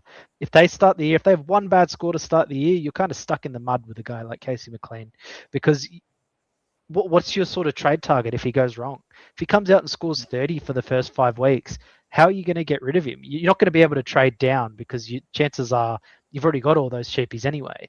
So to trade up, you're going to have to sacrifice money in another position to make the money to upgrade him. And so I think he is like just the biggest trap in fantasy at the moment. And I really don't understand the love for him. First 5 weeks, he's scoring 30 a week and you're just going, you know what? I signed up for the roller coaster. So you stick with it. Suddenly it's like round 10 and he's averaging like 33. And you're just sitting there like, oh, look at Rob Toia averaging 94. That's crazy. Like, yeah, I'm with you there completely, by the way. But you explained it very well offline, so I thought I had to give you that one. You wanted to talk about one of these other guys as well, by the way? Yeah, so I am actually kind of interested in CNK. So he's not the most glamorous pick. His yearly month-long form run to happen at the start, or? Well, he's just a guy that has such a massive base. And I've sort of harped on about how guys that are guaranteed points early in the season are really valuable. Like if other people are running with a Jye Gray, who's probably going to score a 10 at some point in his first 5 games, if you have CNK, he's going to score that in base alone. Like he'd probably double that in base alone. I think he's just more solid than Gray, and chances are the Warriors are going to be pretty average to start the year, so he's going to have more kick returns, more chances to break tackles, and yeah, I think if Trai Fuller falls through, there is a pretty decent chance I start with him just because his base is so good. There is a month every year where he's just a monster, and he pumps out like 350 meters in back-to-back games, and scores his yearly couple of tries and like absolutely kills it. But for me, there's probably a difference in play styles. I want a little more attacking upside out of my fullback, and I don't see that as much in CNK. But totally see what you're saying. Like I wouldn't be shocked at all if you got him and he was averaging 48 5 weeks in. I wouldn't be surprised. Like he pumps out. He's Dylan Edwards essentially in terms of the base stats. So. That could be a smoky 1.1% owned, and we know how biased Warriors fans are. So I reckon that's like 1%. Like most of that is just Warriors fans. I reckon like no one's taking him, man. That could be your super pod. We'll keep ripping through here. So we talked McLean, Frizzell. He's on the wrong end age wise. Ramian is technically value. He's been like a 45 guy in the past, but he's sort of on the wrong side of things age wise too. So not for me. Papali'i, Finai, Hubner, Ezra Mam. Do you see? I mean,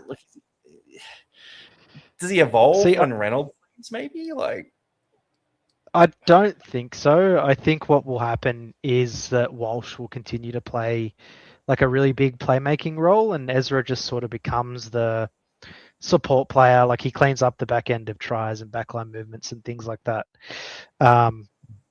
So yeah, I don't really see it with him. Ramian's an interesting one though. I want to get to Atkinson, by the way. So that's where we're getting to him. I reckon that ends the mid ranges. Who are you going to say? Sorry, there wasn't that. Ramian. I think Ramian's kind of interesting. Like there is upside there. As I sort of said earlier, a lot of the Sharks PPM was down last year. Like if you look at him and Britton Nickera, they're like Ramian's a mid-40s guy, and Nickera's basically always averaged 50, and they were both way down. I don't know if that's just because Trindle played a bigger role, or if it's because Hines had a shocker of a year, or like it's one of those things that you can't really quantify, but there is a chance that he upticks back to that mid-40s guy. Like he's a big tackle breaker. If he can score a few more tries, he'll have a lot of value in him. Yeah, he's a dog. He'll go on a hot run at some point in the year. he's one of those guys I look for, getting cheaper at some point, but it never seems to work out. Keep rolling down the list here, though. So Riley Smith, I'll flag him because people have asked about him. He played about 57 minutes a game last year. So that 37 average is based on 57 minutes a game. He was pretty good. Didn't have big attacking plays, but I just don't really see big value there. So I'm sort of more flagging him just to refute him, really. Do you see anything different there, or? No, he's Reed Mahoney. He needs 80 minutes. Yeah, and he won't get it, right? Sione Katoa, he was actually either second or third, I think, in tackle breaks per game last year, which is crazy. Like, I didn't realize that until I made the graphics. So he's sort of doing what he's going to do. Yeah, he is a really big tackle breaker, but he always has been. I think the young Dragons guy is basically Sione Katoa. Like, they're very, very similar in terms like they sort of have that sort of jagged run, and they love a sideways tackle break, and they just seem to always be in and around the ball. So, he's not an option for me, Sione. Yeah. I've done versions of my team where Setutu is a starting wing fullback, by the way. So, well, if he's there in round one, he's definitely starting for me. Yeah. No, 100% saving heaps of cash. Like, yeah. Oh, Setu, he was a machine. The offloads were great last game. But let's get there. So Simonson, no go. Xavier Wilson next year when Haas goes will be very interesting. You could make a case this year when there's the right injuries. Do you like Purdue at center or half this year? He'd be kind of interesting in the halves, I think. In the centers, no, he's too up and down. Like, he's clearly a really talented player, but I don't think that really translates to fantasy. He will have big games because he's really quick and he can score tries and break the line, but he's not your sort of prototypical big tackle breaker, big offloader. So maybe with the increased sort of playmaking points that he'd get from being a 7, but I'm not starting there. Yeah, I think he had too many big plays last year as well. Like, yeah, you're setting yourself up for failure there because I owned him like all through last year, and you were bailed out so many times by like a dummy half run 20 meters out from his line where he'd go the field and score a try, or stuff like that, and that doesn't continue consistently through a career. So yeah, I'm with you there. Tamale, we have to talk about. He's been discussed by a lot of people. Obviously, you mentioned the reserve grade stats, total machine back there. He does have the potential to be a high 40s guy. It just didn't really click last year in attack, I think, and there are a few injuries there as well. Definitely slowed him down. Any love for him as a pod? I like him, but I do think it's just kind of wishful thinking on a lot of people's parts. Like, he is your prototypical sort of fantasy pick, right? He breaks a lot of tackles. He runs a lot. He hasn't quite found that offload, and I think that's what he needs to sort of become that next level. And I don't think he's really shown that yet. If he does start showing it, but you're kind of just punting in the hopes that he finds it out of nowhere.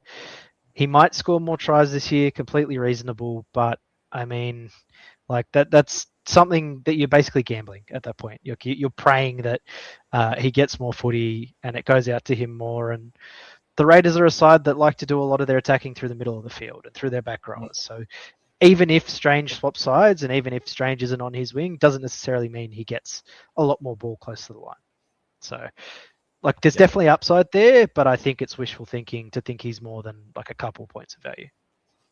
Yeah, if I was tipping his finish, I'd probably go a little above that. I'd be saying like 41, 42 kind of area. But it's not going to be consistent. And is Ethan Sanders going to feed an edge, effectively to create an uptick in attacking stats? Probably not. KO Weeks, Sua Faalogo, Tungo, Johnson, Hunt. Yeah, we're getting into the scraps now. I'll talk Faalogo here first. And look, for him, it's a 41 average in 7 games, starting at fullback for the Storm in first grade. That 41 average includes 2 tries in 7 games. So, look, I'm not saying he's going to be the exact scorer that he was in those games, but I like him a lot because he's coming in here priced at a 36, 37. I think the try scoring rate increases. The base stats will be hit and miss. He is going to be boom and bust, 100%.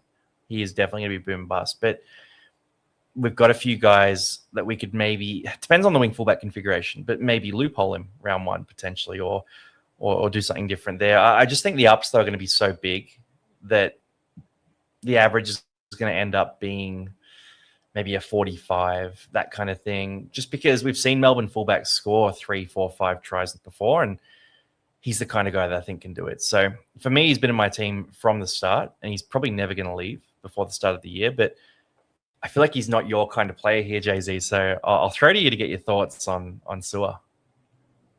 No, I think he's if David Fifita is pick number 1, I think Faalogo is number 2. Cool. He like you said, he's got upside. I think the bare minimum is probably a 40 average. He's in a really good team, and everyone owns him. So like, what's the downside? If he goes bad, he goes bad for everyone. If he goes good, he goes good for everyone. You don't want to try and be too fancy with picks like him, where it's like, yeah, maybe he does poorly, but if he even scores to his average, then you're not missing out on anything. Like, there aren't that many other appealing picks in his price range that stand out as, you should pick him instead of Faalogo. I think he's probably the first guy that I picked this year outside of David Fifita. Yep. All right, we're both on. The other thing is, if he's good and he's pumping, doesn't have a bye till round 15. So if you miss him, you're going to want to catch up and go get him because of that schedule. So, yeah, easy pick then. Boom. Isaac Tungo. Any love? No love. He's a guy who's on my radar forever just because he was so good. Like, he was a 42, I think, his first year, like a 49 the year after that, and he just totally fell off.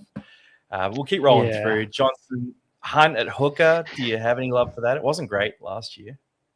He won't get the minutes, I don't think. And even if he does, he's going to miss a lot of tackles. Like, if he's an 80-minute hooker somehow at his age, then yeah, he's interesting, but not for me. He also doesn't really run the ball at hooker, which surprised me when he went there. Collins could potentially be theoretical value, but it wasn't great last year.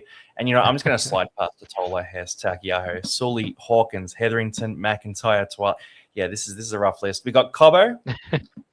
We got Howarth to talk about. I want to get to Dan Atkinson, though. So Cobbo, I'll make the case around Cobbo. It's not the best case, and I haven't been married to Cobbo. Like, Cobbo's a guy where I want to be forced to pick Cobbo because there are no options, because I would love to own him. But in reality, like, he's been like a 40 guy when he's played on the wing in pretty good Brisbane teams. So you can't really make the case. So he's going to the Dolphins. They're the best attacking team in the world. He's going to be way better. Like, I just think 40 is probably the projection that you could put down for Cobbo. Now, the upside there is that he scores, in sort of streaky runs, and he can have those big games. And maybe you make a case that he starts hot with Herbie Farnworth there. I like the way he looked in the trial as well. I'll throw that in. He looked very strong. He was making some really tough hit-ups, bouncing off tackles, fighting for meters. So I'd love to pick Cobbo this year, but I'm kind of on the fence. And yeah, look, it's not a logic thing. It's more, if another option pops up, I'm going to be forced not to do it. And the other option could be, if Setu 2 is named to start, I probably won't get Cobbo, right? Because Setu 2 is basically Cobbo, but 200K cheaper, right? So you just can't justify it at that stage. But he is a guy I'm watching pretty closely. Yeah, I mean, I think it's probably worth noting that even like Jack Bostock, who's not like a great fantasy scorer, scored pretty well outside Herbie. If they're both on that left edge, there's a chance he scores a lot of tries. Like, there's a real chance, because the Dolphins definitely favor attacking the left side. So he'll get a lot of ball. I think with Cobbo, it kind of comes down to just how badly he wants to get back in like the origin frame, and I guess his attitude towards rugby league, because it's never been about talent for him. It's always been about, sometimes he's just not at his best. So if he can find that, I think he'll be a really good option, and he's in a good team to express how effective of an attacker he is. So, I mean, there'll be games where he scores 70 plus, I'm sure, but there'll also be games where he scores like 15. So I don't hate him. He's actually pretty tempting now that I sort of look at, I remember what Bostock did in his rookie year outside Herbie. So I don't hate it. Yeah, Bostock had 100 one week as well. I remember everyone bought him and then he got hurt the week after that, which was just brutal for them. But yeah, it could be fun. Contract year as well. So he signed a 1-year deal with the Dolphins. So I think if attitude is going to be the issue, he's basically giving up on rugby league altogether, which I think is pretty unlikely at his age. So, yeah, could be a goer. Jack Howarth, I know you're a bit of a softie for Howarth. He's got some signs of being a fantasy weapon. I actually was thinking preseason, like way preseason, there was a chance that maybe he'd move into the edge back row spot and be a revelation at the center edge back row, dual position. But he's going to stick with center. Averages 35. Not a lot of anything really last year. Like a lot of people had him and the base stats weren't great. The attacking stats came and went, but they weren't great either in a pretty good Storm side. Do you see him evolving this year? Yeah, I think he's one of those guys where it's really hard to tell. Like there's clearly a fantasy player in there somewhere, but he hasn't quite hit it yet. And like I was saying earlier, chances are he probably just won't ever get there. I was a little bit on the side of maybe he plays back row if they sign Zach Lomax as well, in which case he becomes a super interesting option. But to start the year, I think Melbourne are a bit weaker, and he just doesn't do enough in attack, I think, to start the season with. He was in like the first version of my team, but I mean, his numbers just aren't that great. I agree with you there. A bit uninspired. Trey Mooney, he's one I haven't thought about since like the day fantasy opened. So the numbers for him, when he plays the big minutes, the scores are historically good, like 60 plus kind of numbers. His reserve grade average is 50 plus in big minutes there as well. He's a guy going into a Newcastle team that loses Leo Thompson, loses Adam Elliott. Like he's going to need to be a 50-minute prop, I would say, for this Knights side. And that would be enough for him to average 50 points. There's potential upside there for more than that too, if it goes that way. But I'm just trying to keep the forecast sort of moderated there. So he's a must-have. He's been talked to death. Do you have anything to add on Trey Mooney before we roll through? No, he's as must-have as they get. Yep, super easy. Now I'll throw our last one to you. Dan Atkinson, obviously dominated the kick meters in that trial game, was in everything, looked quick, looked explosive, looked very sharp, was creating a bunch of attack. Dragons did lose, if you read into that. What are your thoughts on Atco? Have you changed on him? 5% owned is pretty low, but I feel like that's been increasing in the last 7 days. Yeah, I haven't really considered him. It was kind of interesting to see the kick meter spread between him and Flano. It reminded me of when Ben Hunt was the halfback and Flano was literally doing like nothing except tackle. And Atkinson definitely has a bit of attack in him. I think the downside to him is that he's playing in a really weak side, in my view anyway. The pressure's on him to deliver, and he might, but he's not going to goal kick. We know Valentine Holmes is the Dragons' goal kicker, so that works against him. His kick meters are going to be pretty good, but he misses a lot of tackles, and you're relying on attacking stats from him in, as I've said, like a weak attacking side where I don't think they'll have a lot of points in them. So I'm leaning towards skipping him at the moment, and just because I think Ethan Sanders is a more bona fide gun. Not gun, but for the price he's at, for the value for money, Ethan Sanders is more of a sure thing. But there's a chance Atkinson turns out to be similar to what Metcalf did at the Roosters last year. So it's just which way you think they're going to go. Like he did well when he started in the halves for Cronulla, but that Cronulla side was a top 4 side and he kept them playing good footy. So do you think he can do that at St. George? Yeah, situational, right? Him versus Sanders. He goes into the Raiders side, good forward pack, good edges, goal kicks, all that sort of thing, 100K cheaper. Atco, I'm not sure if you watched the game, but Atco did look really good though. Like he looked really quick. Like he was creating a bunch. He did throw a couple of passes behind the back over the sideline and all that sort of thing too, right? So there's going to be growing pains, and it was against a South Sydney reserve grade team, so it's very hard to read into trial form, I would say, but. Yeah, I during that game, watching that game, I did make a version of my team that had Atkinson in it, and it just felt like too many halves, and I moved off it. But he totally could like be Metcalf at the Warriors last year. Like it could happen. I don't know. Dogs round 1 in Vegas. I don't love that matchup. Dogs, with all their issues, they're a very good defensive team. If it was a better matchup round 1, and maybe a good run of matchups to start, I'd probably be more likely to do it. But with the Dogs round 1, I'm a little bit too scared at this stage.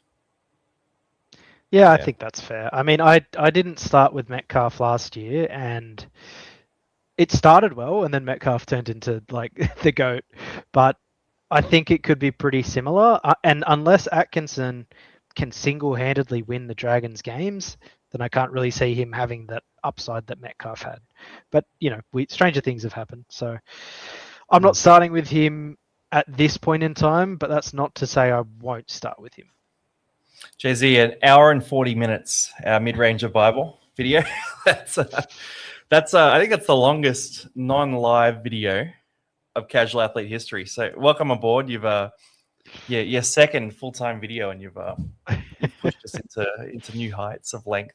Anyone who's watching along right now, by the way, you're a legend. Or you've watched in multiple viewings, or you've just walked back into the lounge room because you went to the gym and came back and it was still on. Yeah. Regardless, thank you. Mate, we can yap.